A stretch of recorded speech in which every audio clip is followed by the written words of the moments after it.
আপনি কি জানেন শুধু ভুল মার্কেটিং কৌশলের কারণে আপনার বিজনেসে লাখ লাখ টাকা লস হয়ে যাচ্ছে, কিন্তু যদি সঠিক মার্কেটিং স্ট্র্যাটেজি আপনি আপনার বিজনেসে ইউজ করেন তাহলে আপনার বিজনেসে প্রায় 10 গুণ রেভিনিউ আপনি জেনারেট করতে পারবেন। অবাক হচ্ছেন? অবাক হওয়ার কিছুই নেই।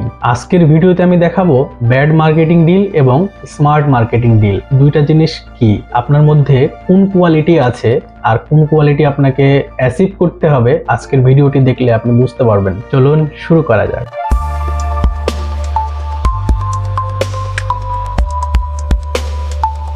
প্রথমে আসি ব্যাড মার্কেটিং ডিলে। এখানে কাস্টমারদের প্রয়োজন না বুঝেই তাদেরকে প্রোডাক্টের অফার করা, মানে আপনি আপনার কাস্টমারের প্রয়োজন কি এটা আপনি বুঝতেই পারছেন না, বা সেটা বোঝার আগে আপনি আপনার কাছে কি আছে সেটা জাহির করার চেষ্টা করছেন। যেমন একটি কোম্পানি এমন একটি পণ্য সম্পর্কে বিজ্ঞাপন করছে যে পণ্য যা টার্গেট অডিয়েন্সের কোনো প্রয়োজনই নাই। ফলাফল লিড কমে যায়, কনভারসেশন রেট বেড়ে যায়, মার্কেটিং এর বাজেট নষ্ট হয়। দুই হচ্ছে অতিরিক্ত প্রমোশনাল মেসেজ ব্যবহার করা। আপনার কাস্টমার ইগনোর করছে, এটা সত্ত্বেও আপনি বারবার কাস্টমারকে মেসেজ দিচ্ছেন, ফলো আপের দোহাই দিয়ে আপনি বারবার তাকে নক দিচ্ছেন, তাকে বিরক্ত করছেন। কোন পর্যন্ত গেলে কাস্টমার বিরক্ত হয় এটা আপনাকে বুঝতে হবে। আর আপনি যদি একটা অফার দেওয়ার পরে যদি কেউ কোনো অফার রিজেক্ট করে তাহলে অবশ্যই সেখানে সেকেন্ড বার অফার দিতে হলে ভাবতে হবে, আপনার অফারের মধ্যে কোনো ইউনিকত্ব আনতে হবে। যদি সেটা না হয় তাহলে এটা একটা ব্যাড ডিল।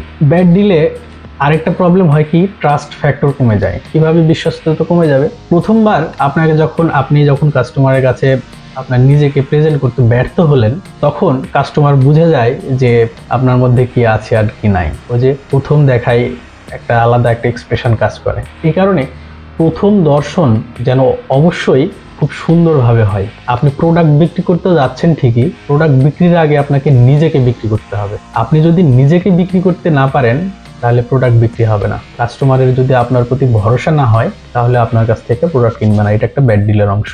এখন আসি স্মার্ট ডিলগুলো আপনি কিভাবে করবেন। মার্কেটিং স্ট্র্যাটেজি নিয়ে কথা বলতে গেলে কিন্তু অনেক কথা বলতে হবে, কিন্তু রিসেন্টলি আমার কিছু এক্সপিরিয়েন্স থেকে জাস্ট ছোট্ট একটু আলোচনা আপনার সাথে করছি। এটাই আমার এই কথাটা শুনলে হয়তো আপনার মার্কেটিং বিষয়ে আপনি সম্পূর্ণটাই জানবেন না, তবে নিজের কিছু ভুল শুধরে নিতে পারবেন। স্মার্ট মার্কেটিং ডিলের মধ্যে কি কি বিষয়গুলো পড়ে? এখানে আপনার প্রথমেই কাস্টমারের প্রয়োজন বুঝে আপনাকে অফার করতে হবে। এই বিষয়টা বেশ কয়েকভাবে আপনাকে আমি বলতে পারি। যেমন একটা হচ্ছে যে আপনাকে ডাটা অ্যানালাইসিস করে অডিয়েন্স ঠিক করতে হবে। অডিয়েন্স ঠিক করে আপনার যে টার্গেটেড অডিয়েন্স হবে সেই অডিয়েন্সের প্রয়োজন অনুসারে সেই সলিউশনটা আপনি প্রোভাইড করলেন। এটা একটা ব্যাপার।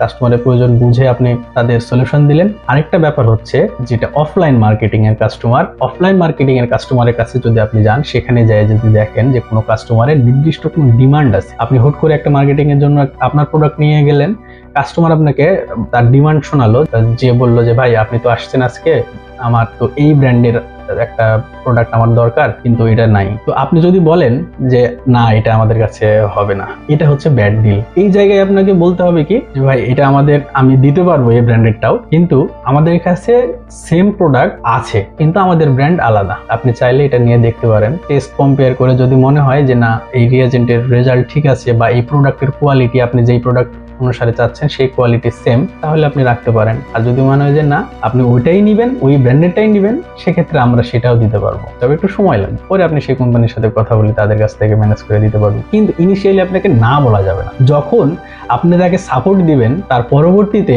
অন্য কোনো প্রোডাক্ট নিয়ে যখন আপনি তার সাথে কথা বলতে যাবেন, তখন সে আপনাকে গুরুত্ব দিবে এবং আপনার কথা স্পষ্ট করে শুনবে বা আপনাকে সময় দিবে। এই যে একটা রিলেশন বিল্ড আপ হলো, এটাই দরকার। আরেকটা হচ্ছে আপনাকে স্টোরি টেলিং বিষয়টা একটু সুন্দরভাবে জানতে হবে। স্টোরি টেলিং বলতে আপনি যে প্রোডাক্ট নিয়ে একবার কাস্টমারের সাথে কথা বলবেন সেই প্রোডাক্ট সম্পর্কে তো আপনাকে অবশ্যই আগে জানতে হবে, আর সেই প্রোডাক্টের এমন কিছু ফিচার আপনার তার সামনে তুলে ধরতে হবে যেমন সে অল্প কথাতেই বুঝে যায় যে এই প্রোডাক্টটা তার দরকার। যে কোনো গল্পকে সুন্দরভাবে প্রেজেন্ট করা একটা স্কিলের নাম হচ্ছে স্টোরি টেলিং। যদি আপনি সুন্দর স্টোরি টেলার হতে পারেন তাহলে আপনি যে কোনো কিছু সেল করতে পারবেন। আর স্টোরি টেলিং এর মাধ্যমে আপনি কাস্টমারদের সাথে ইমোশনালি কানেক্টেড হতে পারবেন, সেটা লং টার্মের জন্য। আরেকটা বিষয় হচ্ছে যে ট্রাস্ট ফ্যাক্টর।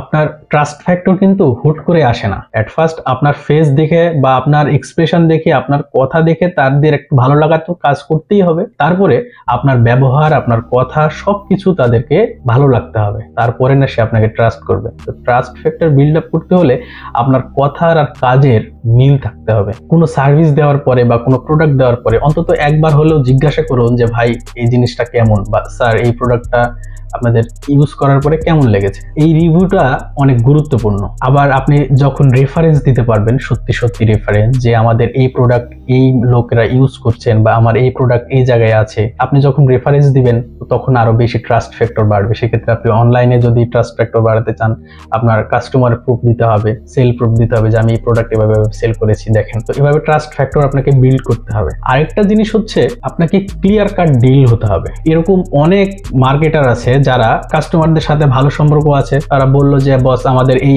জিনিস লাগবে, একটু পাঠিয়ে দিন। আপনি যে জিনিস ওনাকে বললো সেই জিনিস পাঠিয়ে দিলেন। এইবার সমস্যা হচ্ছে আপনি যখন বিল করতে যাবেন তখন যাই দেখবেন যে উনি যেই প্রাইস এক্সপেক্ট করে আছে সেই প্রাইস আর আপনার প্রাইস যে আপনি যেটা দিয়েছেন সেটা আলাদা। তখন আপনাদের মধ্যে মনোমালিন্য তৈরি হবে, তখন আপনাদের ওনার প্রতি ভালো লাগার থেকে খারাপ লাগা তৈরি হবে। এই কারণে আপনি যখন কোনো প্রোডাক্ট নিয়ে ডিল করবেন অবশ্যই ক্লিয়ার কাট ডিল হতে হবে যে আমার এই ব্র্যান্ডের প্রোডাক্ট, এত টাকা প্রাইস, এত টাকা ডিসকাউন্ট, এত দিনের মধ্যে আমরা ডেলিভারি দিতে পারবো, এইভাবে একদম ক্লিয়ার কাট। যদি ওনার পছন্দ হয় উনি নিবে, আর যদি বলে যে না এর চাইতে আমাদের আরো কমে প্রাইস দরকার, উনি তখন বলবে যে আমাদের এক্সপেকটেশন প্রাইসটা হচ্ছে এইটুকু। তখন যদি সেটা আপনার মনে হয় যে না আমি ওই রেঞ্জের মধ্যে দেওয়ার আমার পসিবল আছে, তখন আপনি দিলেন, না হলে ডিল রিজেক্ট। এখানে সবসময় ট্রান্সপারেন্ট থাকতে হবে, মানে 2 নম্বরই করা যাবে না, 2 নম্বরই হওয়া যাবে না। তাহলে দেখবেন আপনি যে কাস্টমারের কাছে যাচ্ছেন না কেন তারা আপনার প্রতি অ্যাট্রাকটিভ হবে। আর অ্যাট্রাকটিভ যখনই হবে তখন 2 টাকা কম আর বেশি তার কোনো কিছু প্রোডাক্টের প্রয়োজন হলে অবশ্যই কাস্টমার আপনাকে নক দিবে। আপনি কিভাবে আপনার স্ট্র্যাটেজির মধ্যে স্মার্টনেস আনতে চান, আর এমন আরো অনেক ইন্টারেস্টিং মার্কেটিং, হেলথ, ডিজিজ এই জিনিসগুলো নিয়ে যদি আপনার জানতে ইচ্ছে হয়, আমাদের কোম্পানির পেজ এবং আমার পার্সোনাল পেজ, যে কোনো একটা পেজে আপনি জয়েন হয়ে যেতে পারেন বা 2 পেজে আপনি জয়েন হয়ে যেতে পারেন।